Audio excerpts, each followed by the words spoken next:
Hey guys, this is what this week looks like. It's right after market close on Wednesday. I had this stop loss on the 10th. On the 10th, it hit my stop loss. I expected it could go higher, but I can't sit here and monitor it. I work through the day, so most of these trades are relatively passive. It hit that stop loss, which still closed me out for a profit, just a smaller profit than what I could have had. I think at one point that I looked, I was 20-ish dollars in the green, and it had went up. It was a trailing stop loss, so it hit that. And then this credit spread was a bad entry as well as a bad strike as well as overexposure. So as soon as it went positive and I saw that it went positive, I sold it. I didn't want to play around trying to maximize profits on it. I shouldn't have been in that trade in the first place. It was a violation of rules. So that's what happens when you violate rules. You can still make it work, but that doesn't mean that it's smart. And then this SPY call credit spread, I should have held on to longer. If I had, this trade alone probably would have been worth, I don't know if it would have been worth $100, but it would have been worth pretty close to that. As far as open positions remaining, I have 6 shares of SPY, which are not doing too hot. And then I have my safety, my hedge. It's a credit spread hedge that's relatively far out. It does expose me to more loss when the trade goes up. However, with this, even at, let's say 95, right? Even at 95, which would be a profit for my SPY position, it only takes it to a $2 profit as opposed to a $156 profit. This SPY position, because of the gamma, I'm going to explain gamma a little bit here, I guess. Or not gamma, sorry, delta. That delta, you can think of that delta as relative shares, right? So I'm assuming most people here know an options contract is 100 shares. It's 100 shares worth of value. Well, the delta tells you when the price moves up or down a dollar, that delta changes. That delta is, for example, if the price moves down a dollar, I will receive or lose $10 worth of value. And that delta changes as the price goes up and down.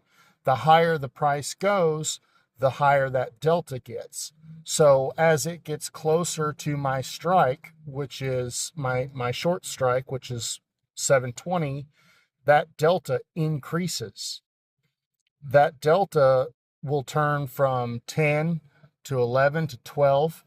And so as it is right now, when the price goes up, I profit from 6 shares. So every dollar it moves up on my long position, every dollar those SPY moves up, I gain $6. But with this contract, I lose 10. So I'm actually lopsided on my hedge, partly because I don't have enough money to do it properly. I'm lopsided on my hedge, so I make more money as the price falls. Now, there is a break-even point, and I did have a stop loss set up this morning before market open, and I changed that. I'll tell you what I changed it to and how I situated that in a minute.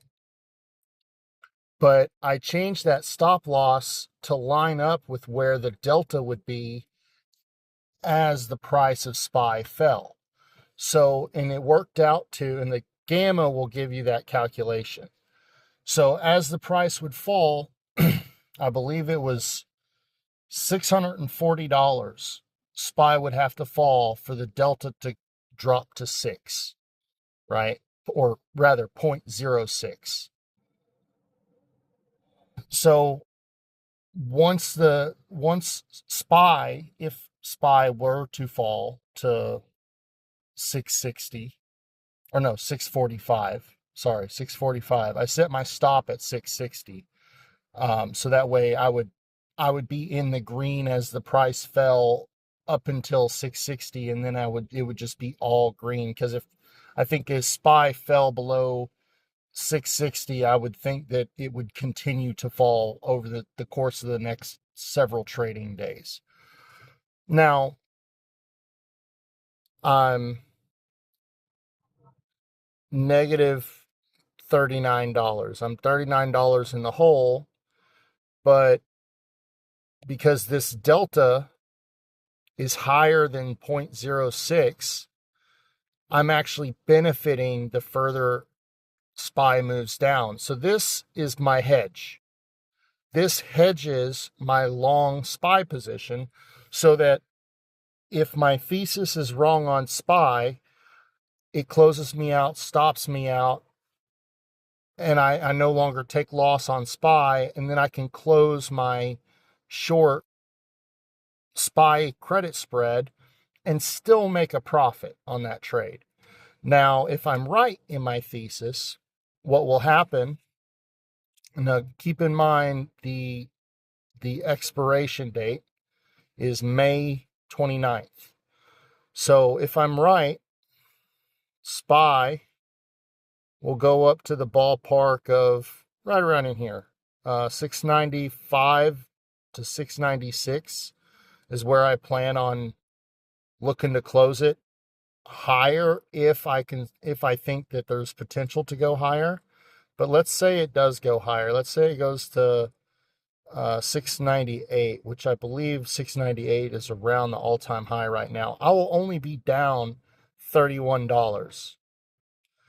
But because my effective cost basis is 688 on my my long position, my 6 shares of SPY, I would be up on that long position. I would be green $60. Even if I closed out both positions, I would still be green, right?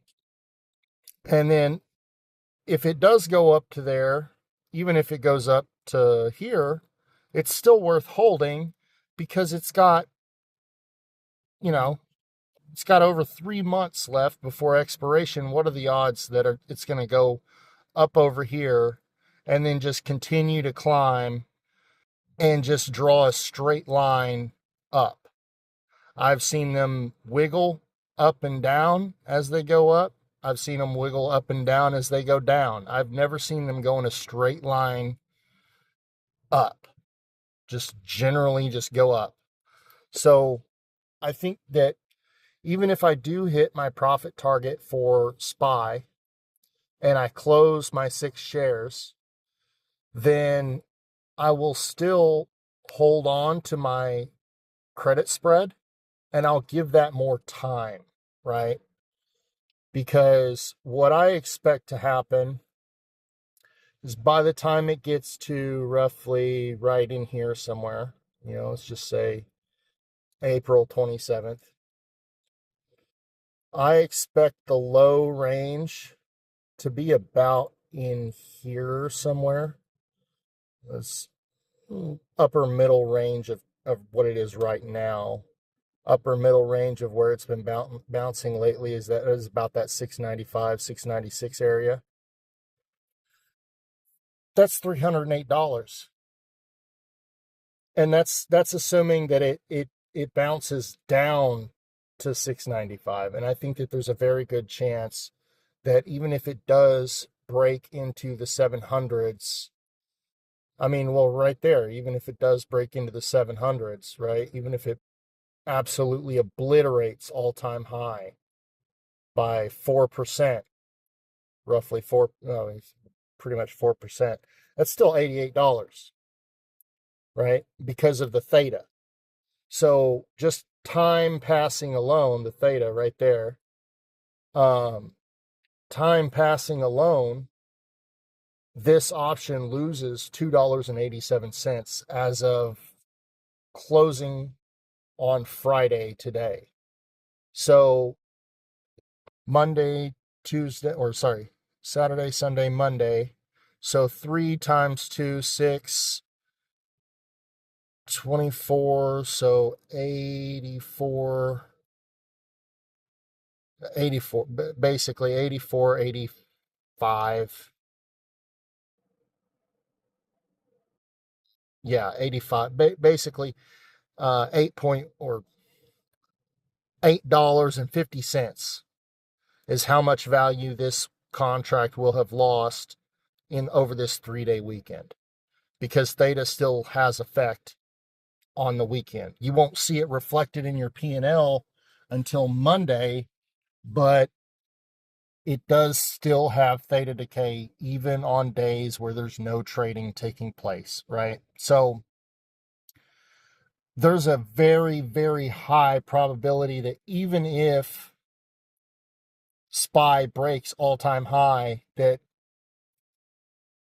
it either doesn't break it high enough to stabilize above 720, or it doesn't move up slow but regular enough to break the trade, right? Because it has to, the price of SPY would have to go up. So in order for me to lose money on this, I just kind of looked at it, it would have to go up from where it is now 2%, and then it would have to go up 1% every month for the next 3 months.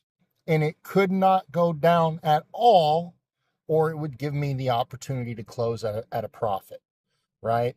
So since this is so long dated and I have the theta working in my favor and I have a long position, the way that it works out is kind of like the inverse of I believe it's called a straddle, where you only make money if the price stays within a certain range.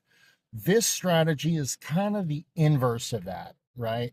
And I don't even know that there's a name for it, because I haven't seen this. I watched a lot of YouTube videos on stocks and trading and stuff, and I've never seen anyone doing anything like this.